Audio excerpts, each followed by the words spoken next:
Okay, welcome to our second class in the second series of the stories of inspiring Buddhist women. So happy that you're here to join me, and I guess I don't know, discover these women. Some of these women, like I didn't know about before when I'm talking about them, and some of them I did know, but didn't know a lot. And it's been a lot of fun for me to do some poking around and to share with you all. And again, I just want to state, this class is not meant to be like, the definitive biography of these individuals. Instead, it's an opportunity to, I don't know, just acknowledge and respect and honor these women, as well as allow ourselves to be touched by them, to be touched by like, wow, even though that's maybe not the stories that we hear the most in Dharma talks or in books, doesn't mean that there aren't these amazing women around. And then this is how we'll start getting these stories out there, is by sharing it all with you. We'll be starting that way. And then also, I feel like I also want to say some of these things that just all these different women, that I don't want to suggest that we have to be like them, or that what they are doing is the only way or anything like that, or that they are, the epitome and somebody that we should emulate.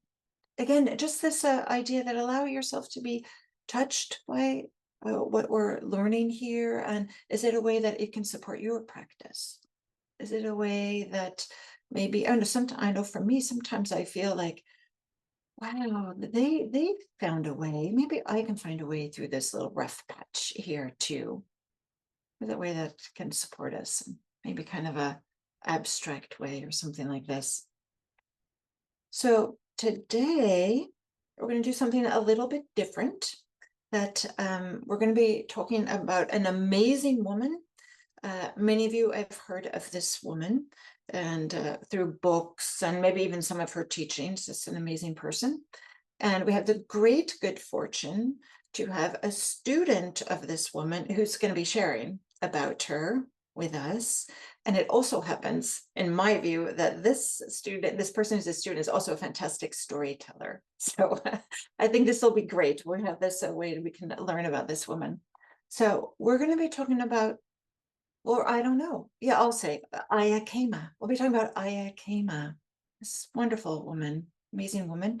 And Leigh Brasington, who is, I believe, Leigh, you're the senior student of Ayya's in the United States. Is that right? Maybe in the world. Senior in terms of more teaching in her style, not in the world, because she has a number of students in Germany.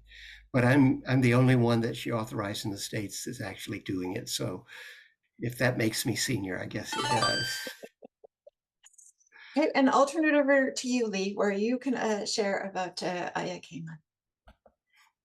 Thank you, Diana. This is a great privilege for me to be able to talk about my teacher. Ayya Khema was my very first meditation teacher. She taught me to meditate, and I reconnected with her 5 years later, and she taught me the jhanas. And I then started sitting with her regularly, and then she taught me to be a Dharma teacher. Completely transformed my life. I mean, yeah, I don't know what my life would have been like if I hadn't met her. I don't even want to think about that because it was so powerful. Ilse Liederman, which was her name before she became Ayya Khema, was born in Berlin in 1923, the daughter of a Jewish banker. So she was 10 when Hitler came to power. When she was 15, she was sent on one of the Kinder transports, the refugee ships for Jewish children to flee Germany. And I've heard that it was the last of the Kinder ships. I can't vouch for that. And she went to Scotland. I believe there were relatives in Scotland that she stayed with. Her parents managed to escape to Shanghai before the war broke out. And then in 1941, before Pearl Harbor, so she was 18, she took a Japanese freighter from Scotland around Africa to India and then on to Shanghai, where she was reunited with her parents. And she actually totally enjoyed being in Shanghai. When I reconnected with her after 5 years, she found out I had been in Shanghai fairly recently, and she wanted to know all about it and what it was like and so forth. And it was really good until 1944, when the Japanese threw all Westerners in a concentration camp. Her father died there, and she was liberated by the Americans in 45 at the end of the war, but she didn't get out of China until 49. There were just so many refugees, and she had married and had a daughter and took a ship. Again, I've heard it was the last ship out before the Chinese communists took Shanghai, but right before they did. And she came to California, sailed under the Golden Gate, and she and her husband and daughter settled in LA. And she was a teller in the Bank of America. Eventually, she got divorced and remarried, had a son, and her new husband and she actually moved to Mexico to an organic farm. Her husband was an engineer, and he got a posting to Pakistan for an engineering project. I don't remember whether it was an aqueduct or a bridge or something like that. And so they went to Pakistan and they did the project. And then they drove to London in their Land Rover. And we're talking 1959. That used to be the hippie trail, to go India, Pakistan, Afghanistan, all the way to England, one way or the other. But yeah, she was one of the people blazing that trail. On the way, she had heard about the Hunza people, and so they drove up to the Hunza people, and she became friends with the king of the Hunza, and also discovered you weren't allowed to go there unless you had a special permit. But yeah, they didn't know that, so they drove up there, and she was friends with the king of the Hunzas. After they got to London, they decided to drive back to India, and so they drove back in their Land Rover. She and her husband and her son. And when they got to India, Ilse was interested in learning to meditate. And so she found a Hindu teacher. I don't remember the name of who it was. Anything I don't remember, you can find it very easily. She has an autobiography that is fantastic. It's an adventure story filled with nuggets of Dharma along the way. And so if you want to look up her teacher's name, the name of the book is I Give You My Life. And so you can look all of this up. But anyhow, she learned to meditate in a Hindu form. And then she and her husband and son, the daughter was with the daughter's father back in San Diego, as it turned out. But the three of them went to Queensland, Australia, and settled on an organic farm. And after 6 years of doing this Hindu meditation, one of their neighbors came over one night or one afternoon and said, "Oh, there's a Buddhist monk going to be giving a talk at my house. Would you like to come along and hear what he has to say?" And so Ilse went to hear this Buddhist monk, who was Venerable Kantipalo. And she said that she knew immediately she was home. She'd been doing this Hindu meditation very religiously, and it didn't make any sense, and she didn't know what was going on, but immediately she connected with what Kantipalo was teaching. And so she began practicing in the Theravadan tradition, going on retreats with him because he was teaching in Australia. And eventually, on the retreats, she apparently was stumbling into the jhanas. And she didn't know what was going on, and she was a voracious reader, and so she started looking through the suttas. Now, the translations she had aren't the good ones we have now by Bhikkhu Bodhi and crew. These are the ones from like 1905. Not quite as good and easy to read, but she figured out what was happening based on the suttas and the good translation of the Visuddhimagga that we have, that These were the jhanas. And she talks about how one night, after she'd learned the first four, she's on retreat and she thinks, I'm going to find the fifth jhana now. And she did. And she wound up teaching herself all 8 of the jhanas. Now, to me, this is absolutely remarkable. I stumbled into the first jhana. I had no idea what was going on. I didn't bother to find out what was going on. I mean, I tried. I asked a few teachers, but she did her own research and figured it out and taught herself all the rest of them. Truly amazing. She began assisting Kantipalo and, becoming a Dharma teacher. She came back from one retreat and her son met her at the railway station with a note from her husband that basically said, you're more interested in this meditation stuff than me. I'm out of here. Ayya said she was pretty upset by that. But when she calmed down, she realized that, yeah, he was correct. She was more into the meditation than the relationship. So she began teaching more on her own, and eventually she went to Sri Lanka. While she was there, she began to wonder, now, I found the jhanas, I think, but am I doing it right? She said to the people that she knew there that she wanted to find a jhana master. Who was a jhana master? And the word came that the Venerable Jnanarama was the real deal. So she said to the lady she was staying with, I need to go to the Venerable Jnanarama's monastery. And they said, well, you can't go there. It's 2 days ride in a jeep back in the jungle, and then you got to walk in. But I really need to go to the monastery. Well, you really can't go. But I need to speak to the Venerable Jnanarama. Oh, if you want to speak to him, he's come into town for some medical treatment. He's staying at the monastery around the corner.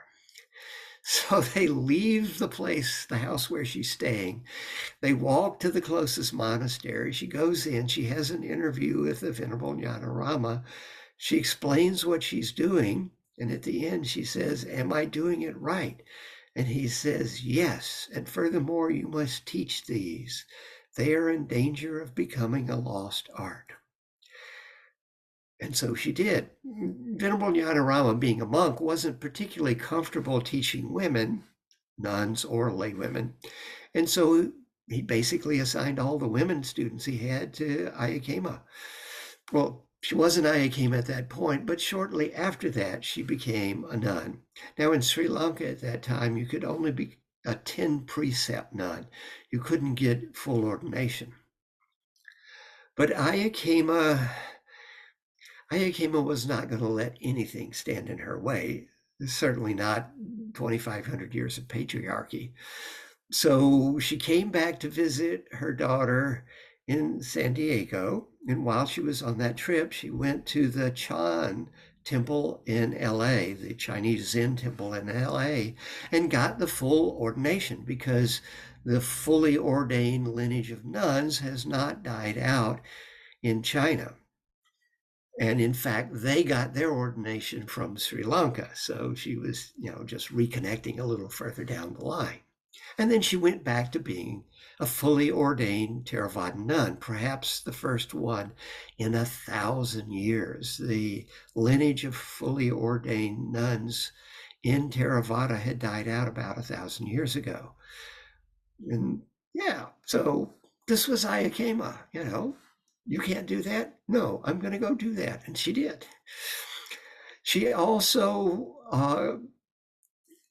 managed to pull together the first international Buddhist women's conference and got the Dalai Lama to be the keynote speaker. So she brought in nuns from all over and lay women from all over. And they had a conference, and they continued to have those conferences. One of her students was very influential in forming Sakya Diti, which is a group dedicated to helping women in Buddhism, particularly the nuns, and giving them support. She was amazing. to go on retreat with her was a very interesting experience. Ayya Khema she was as German as you could possibly imagine, and she was as Jewish as you could possibly imagine. She was your favorite Jewish grandmother, and yet she had the strictness and the German drive and so forth. We lost a lot of really good people, unfortunately, in the Second World War. But you go on retreat with her, and she would tell you at the beginning of the retreat, okay, I'm going to give you instructions on what to do. I don't care what you've been doing in the past. You're on retreat with me, and you should do what I'm teaching. Learn what I'm teaching you. When you want to go home, you want to go back to doing whatever you feel free to do that. But while you're on retreat with me, you'll do what I teach. And she was the sort of person that you would go, oh, yes, ma'am, right away. Either that, or if you had trouble with authority figures, maybe she wasn't the best teacher for you, because she was definitely coming off as an authority figure. Her retreats were usually based around a sutta. She would take a sutta, maybe something from, say, the middle-length sayings, middle-length discourses, that you could read in 20 minutes. And it would be the theme for a 10-day retreat. And she would go into each thing in that sutta in great detail. And you got a really in-depth teaching on what the Buddha was actually teaching about. The first retreat I went on, well, I thought I had meditated before, but I quickly learned that what Ayya Khema thought was meditation was not what I had been doing. And yeah. But the following the breath thing, that was too boring for me. I'd sit there, and it's 45 minutes of excruciating boredom, and I'm not supposed to think, and I'm just supposed to watch myself breathe. Well, luckily, 7 days in, she showed us the body scan. If you know about the body scan from, say, Goenka's teachings, Ayya Khema was a student, when she was a laywoman, of Robert Hover, who was a student of U Ba Khin, who was Goenka's teacher.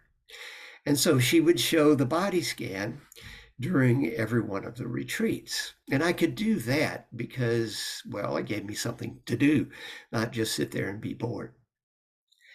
And it was a good thing it was a 10-day retreat, because I feel like it was the 9th day before I actually understood enough that I could take the practice home.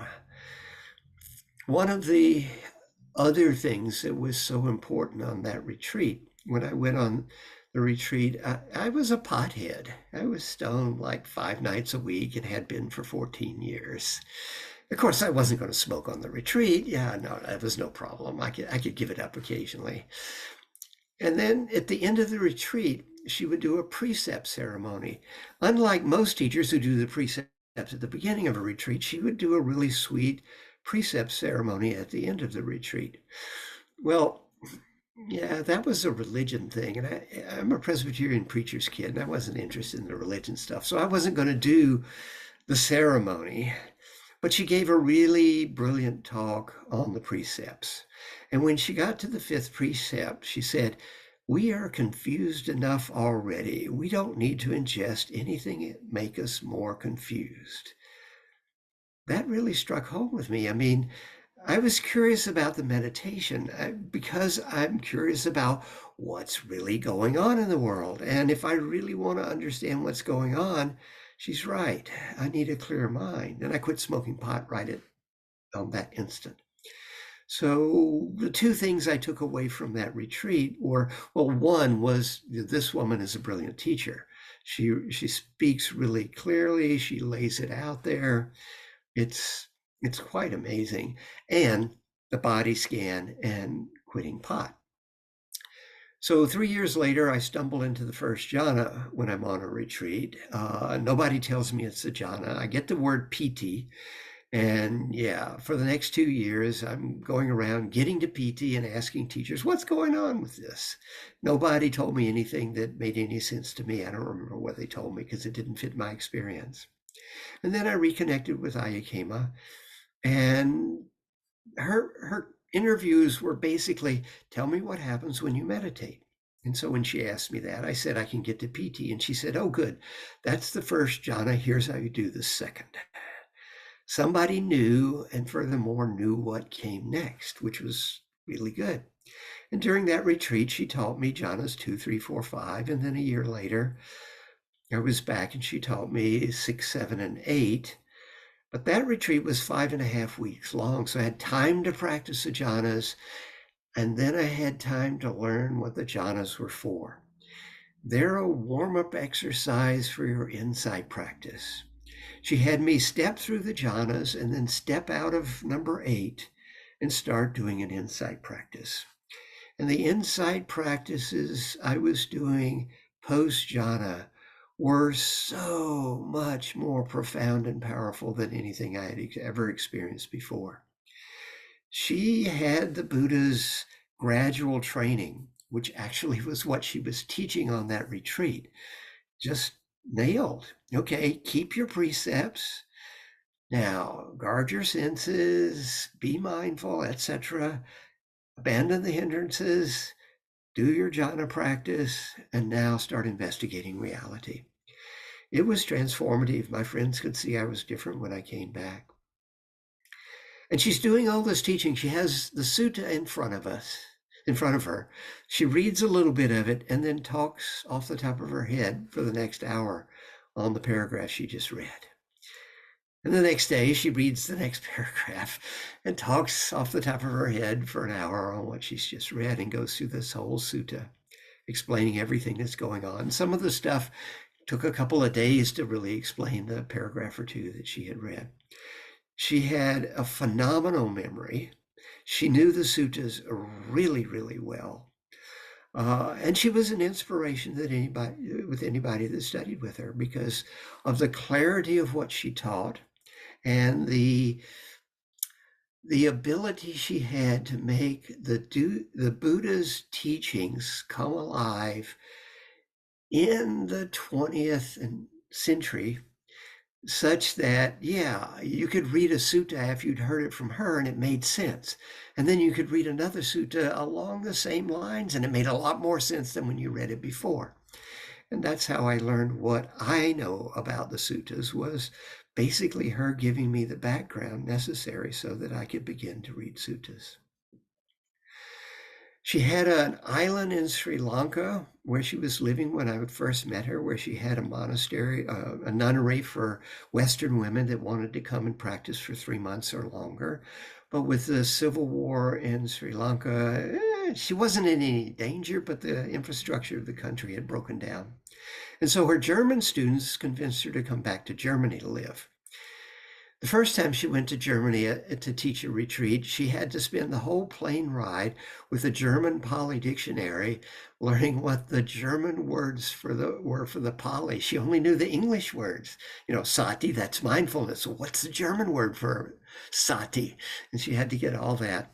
But she had good students in Germany, and so eventually they got an old inn founded in, I think, the 1600s and fixed it up as a retreat center, and she lived there until she died in November of 1997. She would come to the US and teach a retreat and visit her daughter in San Diego, and she would come to Australia and teach a retreat and visit her son in Brisbane, Australia. And the rest of the time she would teach in Europe. And she was still teaching right up to the very end. She was the most remarkable person I've ever met. You've probably heard it said of some people, they broke the mold when they made that person. Well, there was no mold for Ayya Khema. She was hand-carved. So it's time for our breakout groups now. So Deanna's going to put everybody in a breakout group. And yeah, what is inspiring about Ayya Khema? What's inspiring about this German Jewish refugee who, turned out to be one of the most amazing Dharma teachers of the 20th century?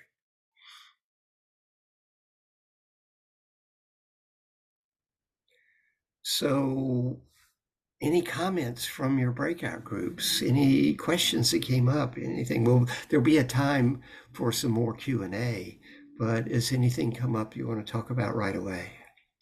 Raise your hand. Yeah, Rachel. In our group, we wondered, I wondered, you never definitively stated that she had achieved enlightenment. We assumed that was true, but I just wondered if she ever said, you know, I am enlightened, or gave that impression, just out of curiosity. So two things to say. One, she said, it takes one to know one. Okay. So, you can't really tell if somebody's fully awakened, enlightened, unless you are, because, you don't know.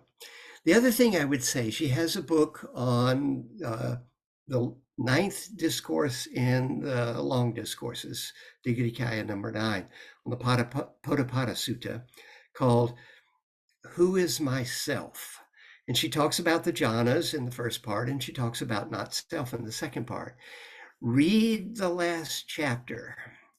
In the last chapter, it's not about the sutta. She discusses the 4 stages of awakening. You could also listen to the talk.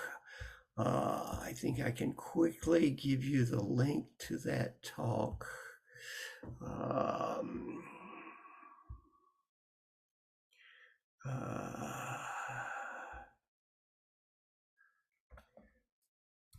Okay, I'm going to stick the link to the talk in the chat.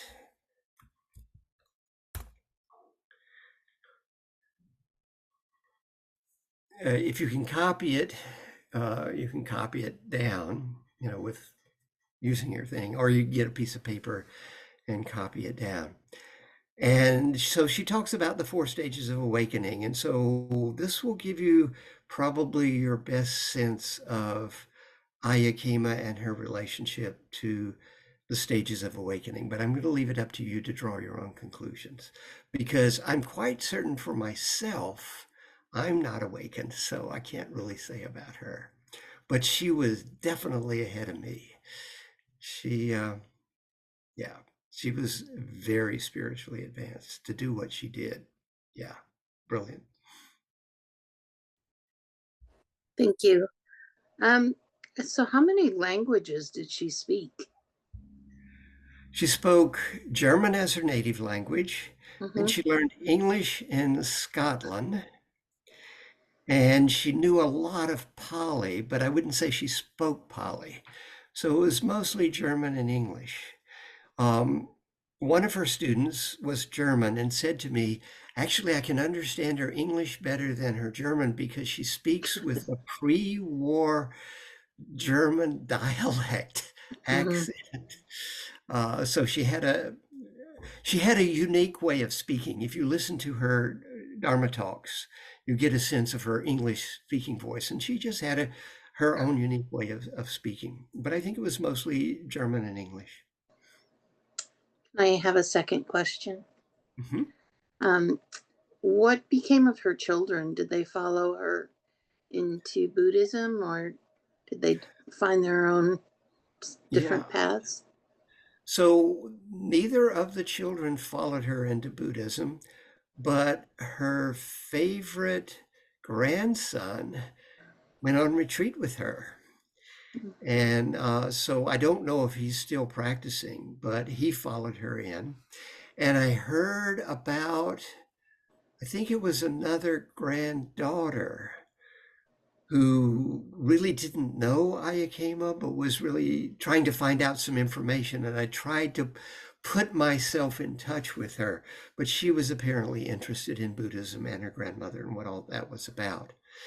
So I don't know exactly what happened, if she found perhaps some of the German students, because there's Buddha House in Germany. It's the retreat center there is still going and teaching retreats. So that she might have found that and connected. So I don't really know. But neither of her children followed. I mean, People don't follow their parents' religion. That's for parents. Thank you. Right. Nancy. There's anything in her teaching that relates to being a woman, about being a woman in a tradition, in her traditions, or any of the traditions that she was a part of. Did she speak to or have any, what was her When angle? yeah, when she was teaching a retreat, there was almost nothing about her. I learned about her because some of her students finally, on the first month long I did with her, insisted that she tell us something about her life. And so on the last night she did, but there was nothing else. It's not like you go to Spirit Rock and you hear about, the person was driving down Highway 1 and all. No, she didn't have any stories at all like that. But she did teach about women in Buddhism to a certain extent. I don't remember details or anything like that, and I can't point you to some. There's like 400 talks of hers on Dharma Seat, and I can't point you, oh, go look at these. They're recorded from retreats. But she certainly, in other things that she did from retreats, was talking about being a nun, being a woman in Buddhism, and so forth. So she definitely talked about it. But on retreat, it was pretty much, this is the sutta, and this is what it means, and this is how you should practice it. It was pretty much straight that. So is there a sense though of her, she kind of ignored her, I'm not so interested in her as her personal life, but speaking to anything about the existence of women or the position of women, there's someone who's very eager to speak, I think. Maybe has a contribution. So, yes, Lucinda probably can tell us a lot more because Lucinda was on Nuns Island. So, Lucinda, tell us. Her actions. She was seminal in organizing women to be in a position and opening up ordination for women. So she was an advocate of women. She taught everyone, but she was an activist on behalf of women, specifically internationally. And she was a founder and started many, many organizations. That was the way she expressed her concern for women. Yeah. In Sri Lanka today, there are over 1,000 fully ordained nuns. And basically, they're all from Ayya Khema. She started the movement and convinced enough other women, no, this is what we've got to do. And then there was a core of those that then started ordaining more nuns. And so all of the fully ordained nuns in the Theravadan tradition probably can pretty much either directly or indirectly trace their lineage back to Ayya Khema. That's how she did it. She was very much an activist, as Lucinda said. Thank you. That's what I was inquiring about. Thank you so much. Right. Yeah. So Diana, when we were together during the breakout groups, you had some questions that I thought were really great. Well, one question was, here's a person who has this extraordinary life story, right? Escaping Germany during the Nazis, and then finding her way to China, and then being able to escape kind of what happened there and with the Japanese came. But for me, that's just amazing. Finding her way to Australia, and Scotland. Do you think that there's a way in which some of these hardships or the difficulties that she witnessed, how that influenced her and being with her practice or the way that she taught or anything like that? What impact do you think that had on? I think it had a huge impact. So there's the three doorways to awakening: anicca, dukkha, anatta, impermanence, unsatisfactoriness, not self. And Ayya Khema went through the dukkha door because she knew dukkha. So the Hindu practice she was doing wasn't addressing her experience of dukkha from all the stuff that had happened earlier in her life. she goes to the first Buddhist teaching. I don't know what it was about, but Buddhism addresses dukkha pretty early on and pretty directly, and says, and yeah, we have a way to deal with that. So she went through the dukkha doorway to her spiritual advancement, just like the Buddha did. I mean, it's pretty obvious when you read the suttas that the Buddha went through the dukkha doorway, right? Mahamoggallana went through the not self doorway. Others, Kandanya went through the impermanence doorway, so forth. But the Buddha, I mean, first thing he's talking about is dukkha happens. That's the first thing that's going on. So yeah, Ayya Khema followed the Buddha through the dukkha doorway because she had experienced quite intense dukkha. And one of her favorite sayings was, dukkha is our best teacher, which makes total sense. If everything's going perfect, you don't change anything. You're just basically stuck where you are. It's when things are going wrong, it's like, okay, I got to find some way out of this. And you start learning new stuff. Yeah. So the hardships had a great influence on her quest and her dedication to looking at what was going on. But her innate brilliance was there to share it with everyone.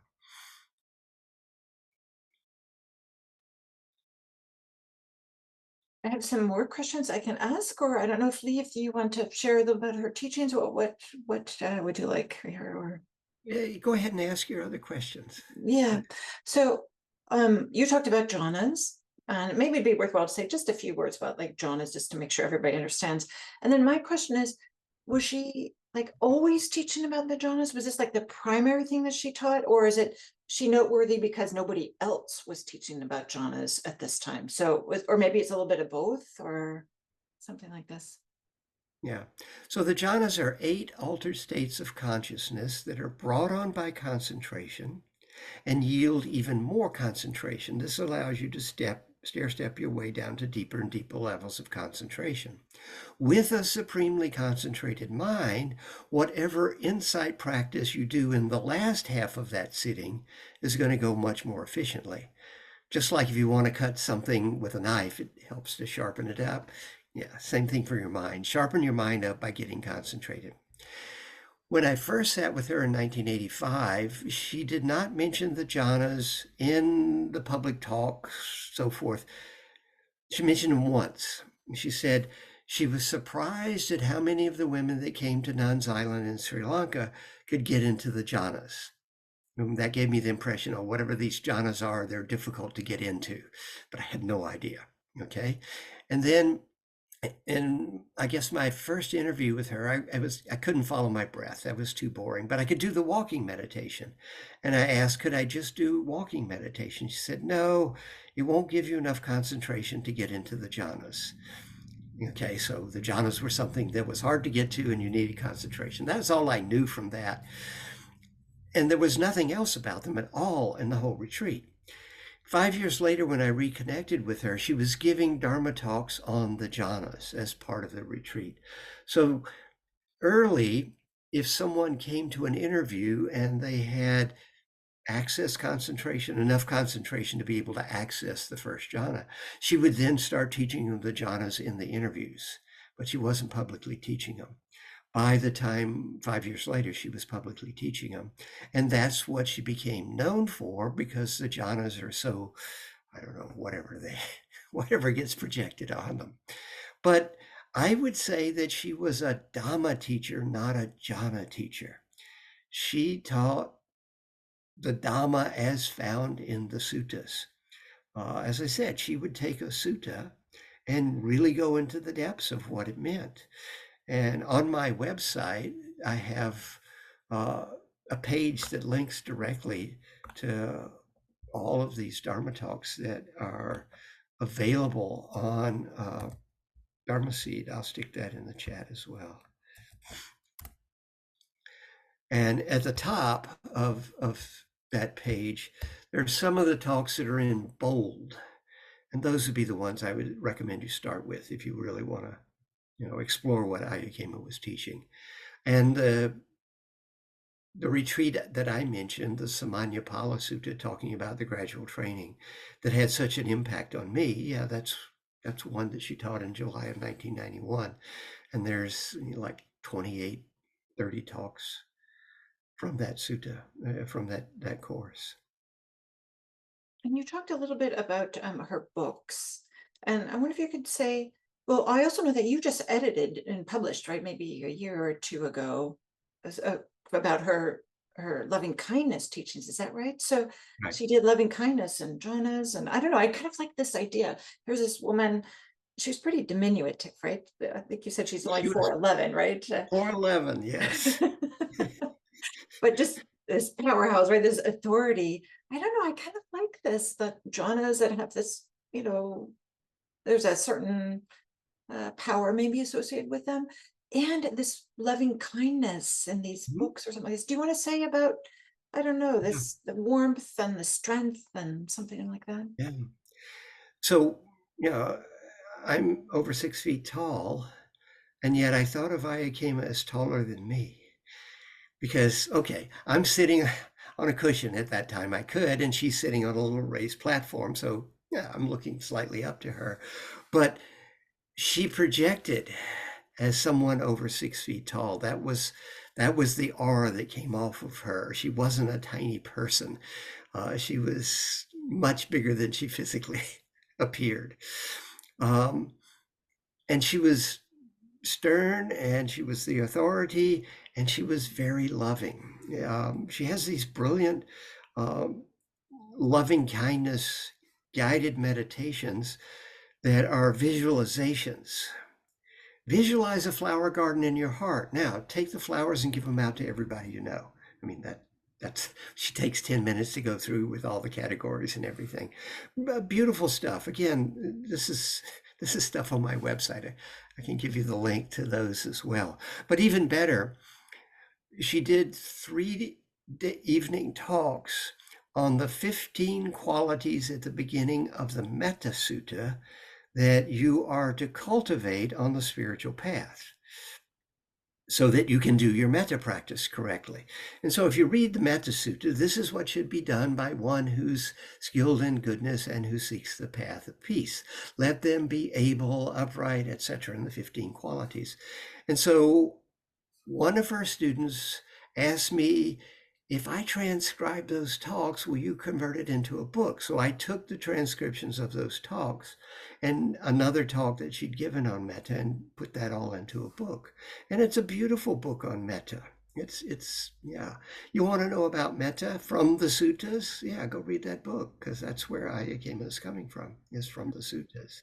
So yeah, she was very stern and she was very loving. It was both at the same time. Lee, I feel touched by this. Like, what a beautiful way to kind of like honor your teacher is to help publish a book of some of their teachings. It's such, I don't know, just seems like a beautiful gesture, and making her teachings available to even more people. So thank you, Lee. Thank you, Lee, for doing that. Yeah, right. And So yeah. I think we've run out of time. Yeah. I don't know. I just feel excited. I remember when I first heard about Ayya Khema, I think it was through one of her books, and being really touched by it. So I'm so happy, Lee, that you agreed to be here and talk about her with your firsthand experience. It's just really great, really great. I appreciate it so much. Thank you so much for inviting me. I love reminiscing about this person that so changed my life. She was amazing. Read her autobiography and read any of her other books. There's a ton of them. Do you want to say again the title of her autobiography? I Give You My Life. Nice. I Give You My Life. Beautiful. Yeah. Okay, so we'll have one more class next week. We'll talk about a third woman.